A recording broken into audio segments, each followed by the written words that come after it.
अस्सलामुअलैकुम दोस्तों। आज मैं आप लोगों के लिए एक बेहतरीन सी डिश रेसिपी लेकर आई हूँ। कराची के स्पेशल मसाला कोफ्ते।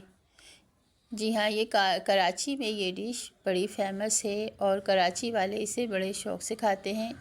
तो कोफ्ते ज़्यादातर तो तकरीबन हर जगह पर बनाए जाते हैं, मगर ये कराची की स्पेशल डिश है और कराची के लोग ज़रा स्पेशल तरीके से इसको बनाते हैं। तो आज मैंने कराची के स्टाइल की कोफ्ते की रेसिपी आप लोगों से शेयर करने आई हूँ। तो ये कोफ्ते मुख्तलिफ़ स्टाइल से बनते हैं। बीफ के भी बनाए जाते हैं और चिकन में भी बनाए जाते हैं और फ़िश में भी बनाए जाते हैं। तो आज मैं आप लोगों से चिकन के कोफ्तों की रेसिपी लाई हूँ कराची के स्टाइल की। इसमें मुख्तलिफ़ मसाले और मुख्तलिफ़ हरे मसाले भी डाले जाते हैं। ये डिश तकरीबन हर कराची में तो ये डिश बड़ी फेमस है और दावतों की जान है। दावत हो और उसमें कोफ्ते की डिश ना हो, ये तो हो ही नहीं सकता। बड़ी मज़ेदार सी डिश बनती है और आज आप लोगों से मैं यही रेसिपी शेयर करने वाली हूँ। तो चलें झटपट स्टार्ट करते हैं बनाना। इसके लिए मैंने 1 पाव चिकन का कीमा ले लिया है। वैसे 1 पाव गोश्त बोनलेस लेके मैंने इसे ग्राइंड किया है घर में। बारीक सा कीमा मैंने घर में ही बनाया है, मैं बाज़ार से नहीं बनवाती। धोकर अच्छी तरह से गोश्त को फिर घर में ही ग्राइंड कर लेते हैं। तो ये मैंने बारीक सा पीस लिया है। अब इसमें डाल रही हूँ मैं 2 टेबल स्पून भर के बेसन, भुना हुआ बेसन। ये भुना हुआ बेसन का टेस्ट बड़ा अच्छा लगता है। वैसे आप चने भी डाल सकते हैं भुने हुए। मैं बेसन डालती हूँ। तो ये मसाले ले लेते हैं। 1 टेबल स्पून लिए 1 टीस्पून सफ़ेद ज़ीरा लिया है, गरम मसाला लिया है, खसखस है और सब पिसा धनिया, पिसी मिर्च और हाफ़ टी स्पून हल्दी है। बाकी सारे मसाले 1 टीस्पून है और खसखस है 1 टेबल स्पून भरकर। तो ये सब मसाले मैंने इसमें डाल दिए हैं। अब खसखस भी डाल दी है मैंने इसके अंदर। और अब अदरक लहसुन का पेस्ट भी मैं इसमें शामिल करूँगी। तो ये हो गए पाउडर मसाले। अब डालेंगे इसमें हरे मसाले। इनके बगैर तो कोफ्तों में जायका ही नहीं आता। तो आधी गड्डी हरा धनिया, एक बड़ी साइज़ की प्याज, एक छोटा टुकड़ा अदरक का और 8 से 9 हरी मिर्चें, ये सब चॉप करके बारीक बारीक ये भी मैंने इसमें शामिल कर दिया है कीमे में। तो हरे पाउडर मसाले की क्वांटिटी आपको तरीके से बता दी थी। पिसी मिर्च, धनिया, नमक और ये सारे नमक ये सारे 1 टेबल टीस्पून है और हल्दी हाफ़ टी स्पून थी और खसखस 2 टेबल स्पून और गरम मसाला पाउडर है 1 टीस्पून। सही है, ये सब चीज़ें मैंने इसमें शामिल कर दी थी। अब ये मसाला अच्छी तरह से मैंने मिक्स करके कोफ्तों में थोड़ी सी देर के लिए इसे रखा। फिर मैंने अब इसे कोफ्ते बनाना शुरू कर दिए हैं।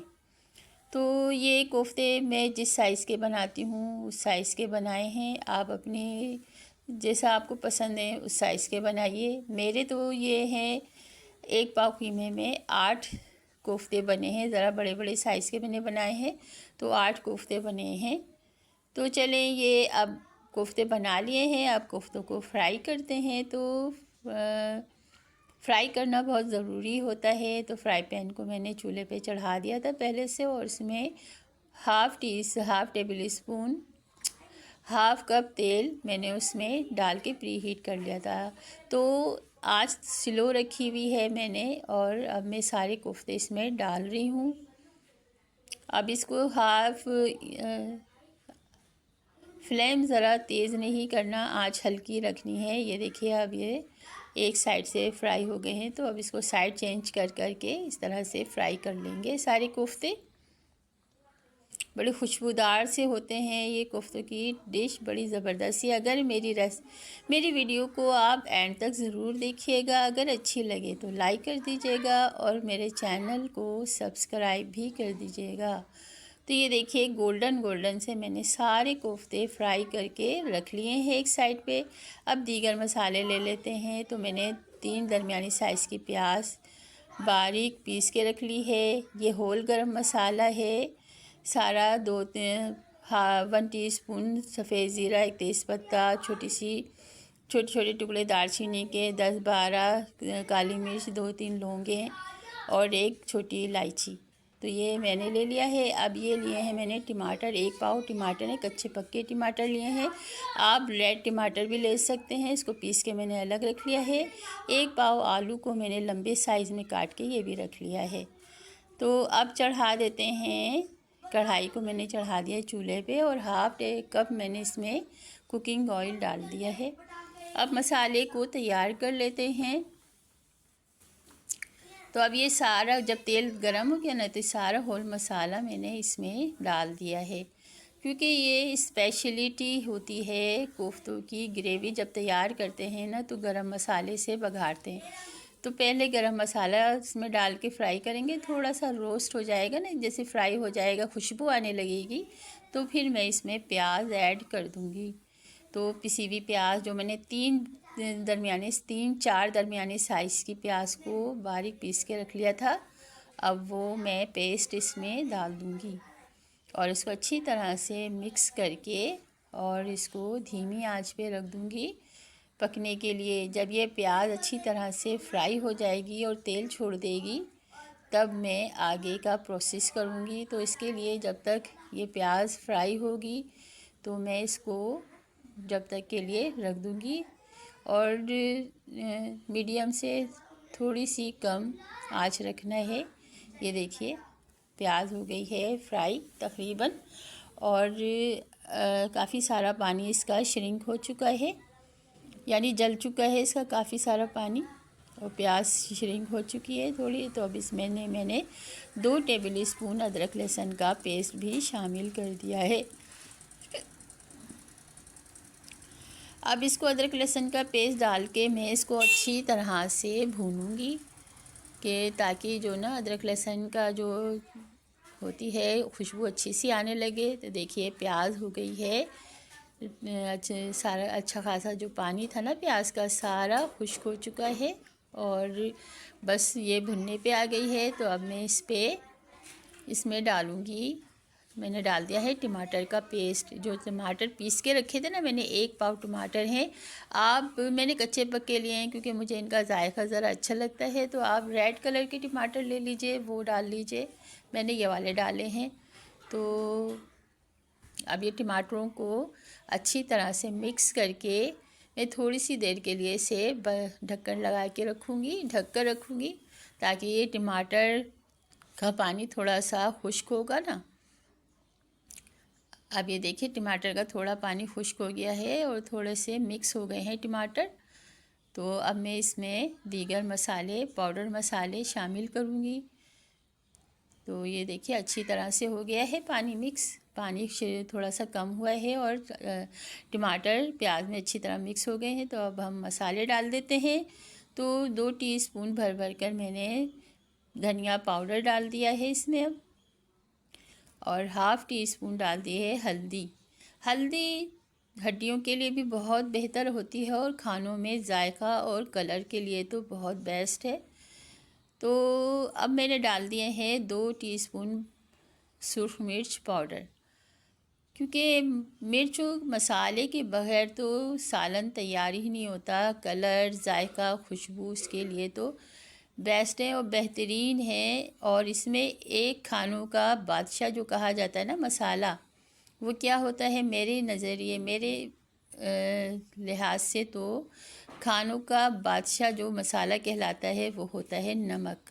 तो 1 टीस्पून भरकर मैंने इसमें नमक भी शामिल कर दिया है। आप लोग क्या कहते हैं इस बारे में वो मुझे कमेंट्स में ज़रूर बताइएगा कि मैं सही कह रही हूँ कि गलत। जब तक मसाला भून रहा है तो ये गरम मसाला तैयार कर लेते हैं। मैंने ले लिया है 8-9 काली मिर्च, 4 लौंगे, 1-2 छोटे टुकड़े जायफल के, 2-3 पत्तियाँ जवतरी की, 1 टीस्पून सफ़ेद ज़ीरा और 2-3 दालचीनी के टुकड़े और इसको पीस कर, और जो एक छोटी इलायची, ये सबको पीस के रख लिया है मैंने। अब देख लेते हैं सालन को, देख लेते हैं मसाले को। ये भुन गया है तकरीबन, देखिए अच्छी तरह से हो गया है और तेल अच्छा सा ऊपर आ गया है और मसाले भी भुन गए हैं। मसालों का कच्चापन दूर हो जाए, क्योंकि प्याज तो फ्राई हो चुकी थी, बस मसालों का कच्चापन दूर करना था। तो अब मैं ये वाला मसाला जो मैंने पीस के रखा था ना, गरम मसाला, वो मैं इसमें शामिल कर दूंगी। तो इससे बड़ी अच्छी सी खुशबू आती है कोफ्तों में, और कोफ्ते बड़े लजीज से और अच्छे से बनते हैं। ये हमारे कराची के कोफ्ते हैं, कराची के स्टाइल में आज मैं कोफ्ते की रेसिपी आपसे शेयर कर रही हूँ। अब मैं इसमें आलू डाल दूँगी। आलू मैंने लंबाई की शेप में काटे हैं। लंबे लंबे कटे हुए आलू होते हैं ना, तो डिश में पड़े हुए बड़े अच्छे से लगते हैं और बड़ी अच्छा सा लुक आता है, तो मेरे लिहाज से तो बड़ा अच्छा सा लगता है। मैं इसको आलू मैंने इसमें डाल दिया है और अब मिक्स करके, अच्छी तरह मिक्स करके थोड़ी देर रखूँगी ताकि आलू और मसाला मिक्स हो जाए अच्छी तरह से। देखिए अब ये आलू मैंने थोड़ी देर भूना है आलू के साथ में मसाले को, तो देखिए अब अच्छी तरह से भुन गया है और तेल भी ऊपर आ गया है और देखिए भुन गया है मसाला अच्छा सा, आलू के साथ भी भुना है। अब मैं इसमें शोरबा कर देती हूँ जितना मुझे शोरबा चाहिए, और थोड़ा सा मैं ज़रा ज़्यादा डालूँगी क्योंकि आलू अभी गले नहीं हैं। तो आलू को गलाने के लिए भी मैंने इसमें डाल दिया है, शोरबा कर दिया है। तो आप अपने लिहाज से कर दीजिएगा जितना आपको चाहिए, पसंद हो।